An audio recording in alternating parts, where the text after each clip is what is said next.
Hello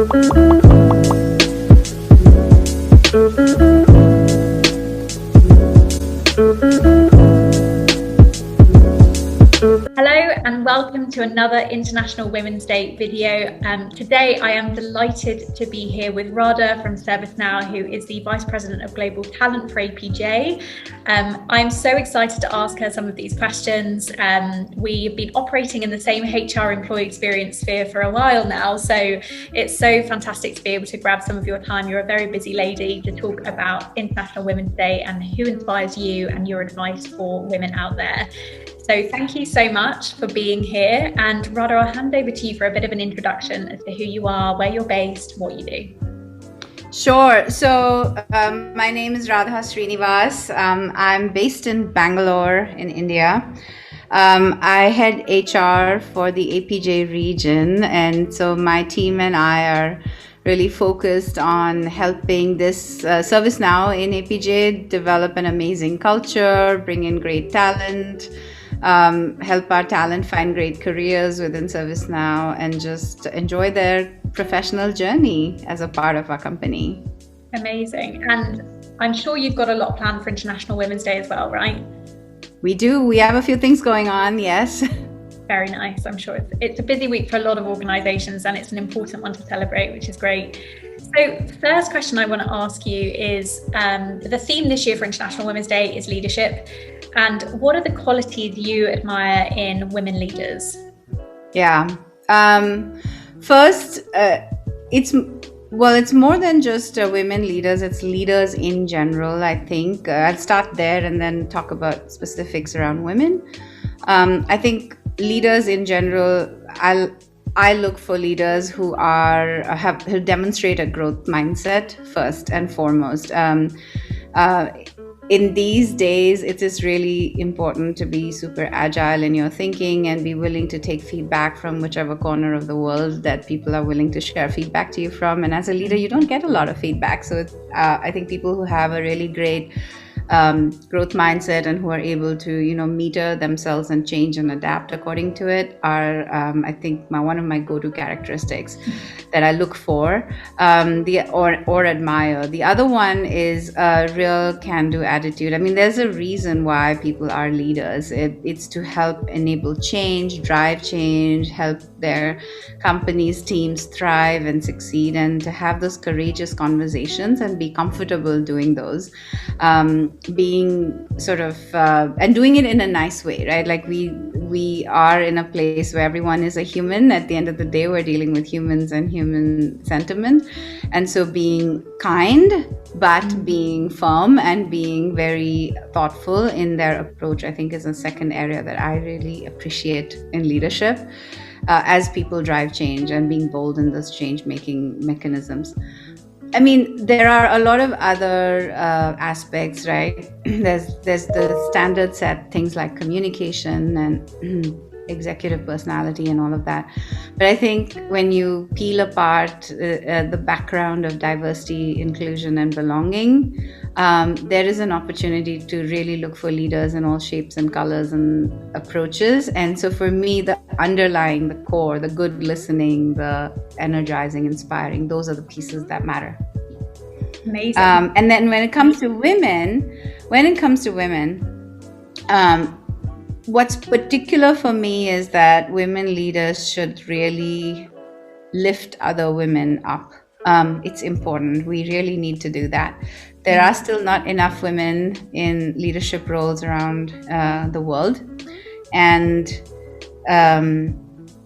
there is sometimes the approach that, hey, I made it, so I don't need to. I mean, others can struggle and make it too, but that's not the case. I think we have to really give pay forward and help other women succeed.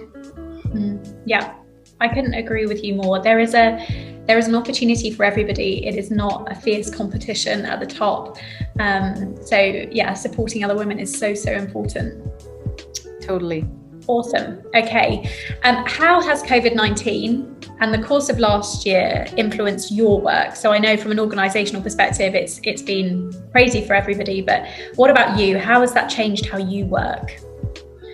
Oh, I think the biggest thing with COVID-19 was just getting grounded. I was traveling a lot. I think Google told me in 2019 that I'd probably gone around the world 3 times. And I have aging parents and young children. So I'm like the firmly in the sandwich generation category. And I did not realize with all the travel how much of a trooper my family was to support my ambition and my career goals and just be great about it, right? So nobody told me how much they were suffering or how much that they were dealing with. So for me, actually, COVID-19 was a moment to take a breath and just really look under the covers and see what's going on in the family. And I realized a lot. I discovered a lot. So what changed in my work style was, first of all, I had to, I'm sure, like many other parents and out there, a lot of the burden of things landed on me in terms of like being the parent for my kid and having to like focus on homework and homeschooling a little bit while they were doing online school. I mean, let's face it, online school is hard. It's hard to be in meetings without trying to multitask. I can't even imagine if I'm 13 years old and the temptation of YouTube is right there. Like, what do you do, right? So trying to keep my kids focused and get them through the year without, getting all stressed out, keeping my elderly parents also focused on their lives because their support system sort of fell apart and around them. And, because there was so much of closure around them, like people couldn't visit and all of that, their emotional support systems also disappeared. So I had to balance between all of that. And in the middle, it was a little overwhelming because all of this was coming at me. So I think from a work style standpoint, I actually I had to take a pause, sit down with my spouse and then say, okay, like, let's think this thing through because it's not working. What do we let go? What do we do? What are you going to take on? Because I'm not going to do it. And what are the things that we just make our kids rise to the challenge? And what are the stuff that, like, my son is older and what can he do to help his sister and so forth? So we had to literally redraw some things in the family on how we would spend our time. Yeah. And then I got really deliberate about differentiating my routine from home and work, even though it's all in one space in the same bedroom. I was like, okay, this is when work starts, and work starts with a ritual like it would in pre-COVID days where maybe it would start with a commute. Here it started with, okay, once I'm like done with my workout and shower and whatever, I'm in front of my laptop and I got my coffee, that's when work starts, and then I'm in work zone and switching it off at the other end. So I did a lot of those things, but I had to create these really artificial boundaries where I would completely stop and not try to look at my laptop and stuff. Yeah, which is super important. And last question on the COVID-19 front. And, I think what you've described is so many women, I'm sure, watching this will be like, oh my goodness, same. We were all going through the same thing. Do you feel like you've come out a bit stronger? Do you feel like you entered 2021 being more resilient? Oh, yes, absolutely. I think COVID-19 was in so many ways an eye-opener. As I said, like I got to poke under the covers a little bit around what was going on with the family, and that was an important pause. It also got me to think about what matters really at the end of the day. Somewhere I read and it resonated with me. I said somewhere it's like COVID-19 taught you that it's a privilege to breathe, right? That's important. And so those kinds of things were very grounding, I'd say, in many ways, and also just makes you a little bit more resilient in terms of how you approach life. So I think it's been good. Yeah, good and bad. Okay, last question for you. What is the best piece of advice you could give to women starting their careers? I think the best one, and this is something I've really been thinking about a lot. The best piece of advice is, there's two pieces actually, especially with careers. One is we don't take enough risks with careers, right? So careers are a jungle gym. They're not a ladder. And the sooner we can get our heads around that aspect, I think that's a great opportunity. So thinking of, it's not, there are multiple steps to get to whatever looks like ideal for you. And it's important to have a plan to visit that ideal stage, and be okay to take side steps along the way to get there, and be okay with the fact that that ultimate goal can also shift to something different but equally meaningful. I've done many careers in my career. I've been an engineer for about 7 years. I've been a business leader for about 7 years or so, and I've been in HR for about 10 years now or so. So when you add all of that up, it's 3 very distinct, very different types of careers, and you wouldn't think that one would translate into the other, but these are underlying transferable skills that you start building and developing.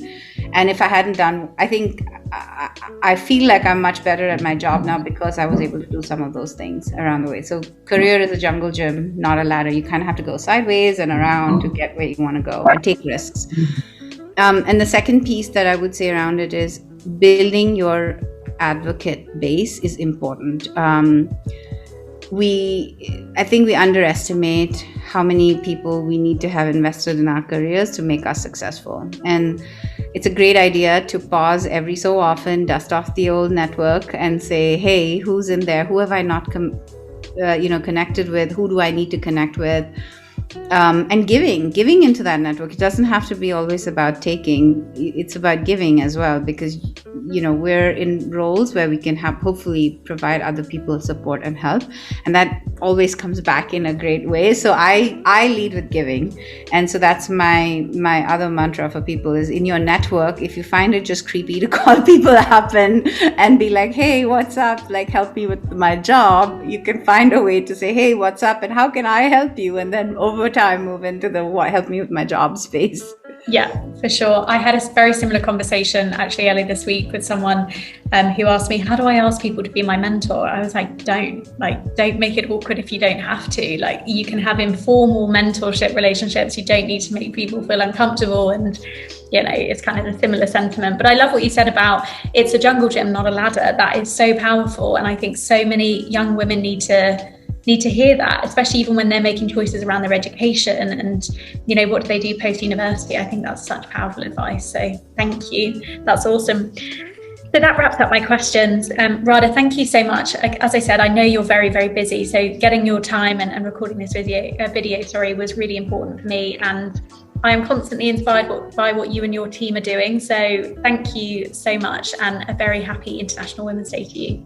Thank you, Sasha, and I really appreciate what your company is doing for us and helping us on our diversity journey as well. So I'm excited to see how far this collaboration can go. So thank you for everything you've done. No worries. Thanks a lot. Bye. Yeah, bye.